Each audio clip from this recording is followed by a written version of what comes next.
Good evening dear. എപ്പോ എത്തി? Good evening. നമ്മളിവിടെ വേര് പിടിക്കാൻ തുടങ്ങിയിട്ട് കുറെ നേരമായി. സോറിഡോ, ഉച്ചയ്ക്ക് മുമ്പ് മാക്സിമം ഓർഡർ എടുത്താ അത്രയും നല്ലതാ. അതാ ലേറ്റ് ആയത്. അല്ല മാഷേ, തിരക്കിനിടയിൽ ഈ പാവത്തിന്റെ ജോലിക്കാര്യം മറന്നോ? ഉടനെ എങ്ങാനും നടക്കാൻ വല്ല ചാൻസും ഉണ്ടോ? അതെന്ത് ചോദ്യാടോ? നമ്മളൊരു കാര്യം ഏറ്റതല്ലേ? തന്റെ ID പ്രൂഫും ഫോട്ടോയും ഫോൺ നമ്പരും ഞാൻ ഇന്നലെ തന്നെ അപ്ലോഡ് ചെയ്തു. മിക്കവാറും ഇന്ന് വൈകിട്ടോ നാളെ രാവിലെയോ തനിക്ക് രജിസ്ട്രേഷൻ നോട്ടിഫിക്കേഷൻ കിട്ടും. രജിസ്ട്രേഷൻ കൺഫേം ആയാ പിന്നെ അടുത്ത ദിവസം മുതൽ ജോലിക്ക് ഇറങ്ങാം. എന്താ പോരെ? ഇതൊക്കെ നടന്നു കിട്ടിയിട്ട് പറയാം. അതെന്താ, തനിക്കെന്നെ വിശ്വാസമില്ലേ?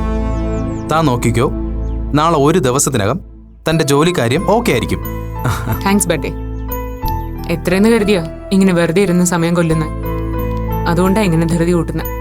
അല്ലടോ, ഈ കാര്യം തന്റെ വീട്ടിലെറിഞ്ഞ പ്രശ്നമാവില്ലേ? താൻ ബാഗും തൂക്കി ഡെലിവറി ഗേളായിട്ട് നടക്കുന്നത് തന്റെ അച്ഛൻ കണ്ടാ പെട്ടത് തന്നെ. പക്ഷെ ഇയാള് പേടിക്കണ്ട, അതുകൊണ്ട് സൂരജിനൊരു പ്രശ്നവും വരില്ല. ആ ഉറപ്പ് പോരെ? എന്റെ കാര്യം വിട്ടേക്ക്, എനിക്ക് ഇയാളുടെ കാര്യം ഓർത്താ ടെൻഷൻ. അല്ല, കോളേജിൽ കയറാതെ എത്ര നാളെന്ന് കരുതിയാ താനിങ്ങനെ മുങ്ങി നടക്കുന്നേ? ഒന്നും തീരുമാനിച്ചിട്ടില്ല സൂരജ്. എത്ര നാളിങ്ങനെ പോവാൻ പറ്റുമോ അത്രയും നാളിങ്ങനെ പോട്ടെ. ബാക്കിയൊക്കെ വരുന്നിടത്ത് വെച്ച് കാണാം. താൻ സമാധാനിക്കും. അതിനുള്ളിൽ തന്റെ പ്രശ്നങ്ങളൊക്കെ സോൾവ് ആവോടോ. ധൈര്യമായിട്ടിരിക്കെ.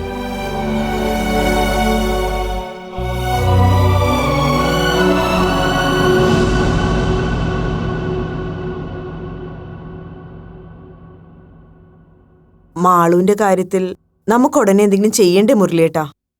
നമുക്ക് ജോബിനുമായി ആലോചിച്ച് അവളെ നല്ലൊരു ഡോക്ടറെ കാണിച്ചാലോ? അതിൻ്റെ ഒന്നും ആവശ്യമില്ല അശ്വതി. 2-3 ദിവസം കഴിയുമ്പോൾ അവളങ്ങ് ഓക്കെ ആയിക്കോളും. ജോബിനും അതല്ലേ പറഞ്ഞത്? പറയുന്നവർക്ക് അങ്ങനെയൊക്കെ അങ്ങ് പറഞ്ഞിട്ട് പോയാൽ മതിയല്ലോ. ദേ, ഞാനായിട്ട് ഇക്കാര്യത്തിൽ ഒരു അഭിപ്രായം പറയില്ല എന്ന് വെച്ചതാ. എന്നാലും ഒരു കാര്യം 2 പേരോടായിട്ടും പറയാം. കൊച്ചിൻ്റെ ഈ മിണ്ടാട്ടം മുട്ടിയുള്ള ഇരിപ്പ് അത്ര നല്ല ലക്ഷണമല്ല കേട്ടോ. അശ്വതി പറഞ്ഞതുപോലെ എത്രയും പെട്ടെന്ന് അവളെ കൊണ്ടുപോയി ഏതെങ്കിലും ഒരു ഡോക്ടറെ കാണിക്കുന്നതാണ് നല്ലത്. ഇന്നലത്തെ ആ സംഭവത്തിന് ശേഷം അവൾ ആരോടും ഒരു വക മിണ്ടിയിട്ടില്ല. ആകെ പേടിച്ചു വരണ്ടിരിക്കുക. അവളെ അവളുടെ ഇഷ്ടത്തിനനുസരിച്ച് വിടുന്നാവും നല്ലത്. കൂടുതൽ നിയന്ത്രണത്തിനൊന്നും പോവണ്ട. ഏയ്, അത് വേണ്ട, അത് വേണ്ട. അങ്ങനെ അവളുടെ ഇഷ്ടത്തിന് വിട്ടുകൊടുത്താൽ ശരിയാവില്ല. അങ്ങനൊരു അവസരത്തിന് വേണ്ടി കാത്തിരിക്കുക ആ VPയുടെ മോള്. ചിലപ്പോൾ 2 പേരും കൂടെയുള്ള ഒരു ഒത്തുകളിയാണെങ്കിലോ? വേണമെങ്കിൽ അങ്ങനെ നമുക്ക് സംശയിക്കാമല്ലോ. അങ്ങനെ ആവാൻ ഒരു ചാൻസും ഇല്ല.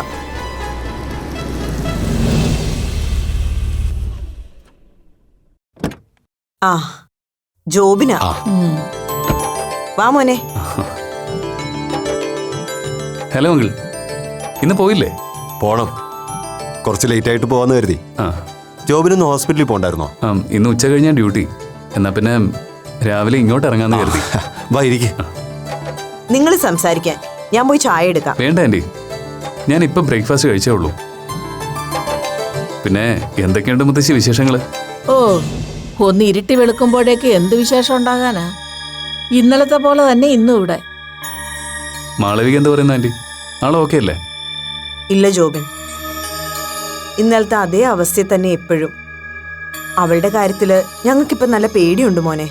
അല്ല, ഞാൻ ജോബിനെ വിളിക്കാതിരിക്കായിരുന്നു. മാളുവിനെ ഒരു ഡോക്ടറെ കൺസൾട്ട് ചെയ്യേണ്ട ആവശ്യമുണ്ടോ? അതിൻ്റെ ഒന്നും ആവശ്യമില്ല അങ്കിൾ. ഞാൻ പറഞ്ഞല്ലോ, ആദ്യം മാളുവിനെ നിങ്ങൾ പാരൻസ് ഒന്ന് വിശ്വാസത്തിലെടുക്കുക. ഐ മീൻ, തന്നെ എപ്പോഴും സംശയത്തിൻ്റെ കണ്ണുകളോടെയാണ് വീട്ടുകാർ കാണുന്നത് എന്നുള്ള ബോധം ആ കുട്ടിയുടെ മനസ്സിൽ നിന്ന് മാറ്റിയെടുക്കാൻ ശ്രമിക്കുക. ആ വിശ്വാസം മാളവികയ്ക്ക് തിരിച്ചു പിടിക്കാൻ കഴിഞ്ഞാൽ ബാക്കിയൊക്കെ താനേ ശരിയായിക്കോളും.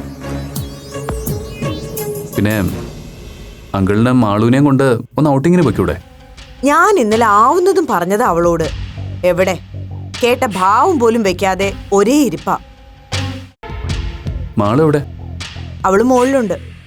എന്നാ ഞാനൊന്ന് കണ്ടിട്ട് വരട്ടെ. പിന്നെന്താ, ജോബിൻ പോയി കണ്ടിട്ട് വാ. എന്നാ വന്നാട്ടെ, ഞാൻ മുറി കാണിച്ചു തരാം. മുത്തശ്ശി വരണമെന്നില്ല, ഞാൻ പോയി കണ്ടോളാം.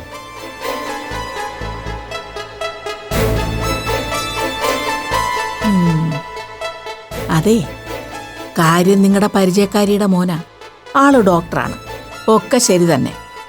എന്നാലും പ്രായം തികഞ്ഞു നിൽക്കുന്ന ഒരു പെങ്കൊച്ചിന്റെ മുറിയിലേക്ക് ഒരു ചെറുപ്പക്കാരനെ തനിച്ചു പറഞ്ഞു വിടുന്നത് അത്ര ശരിയല്ല.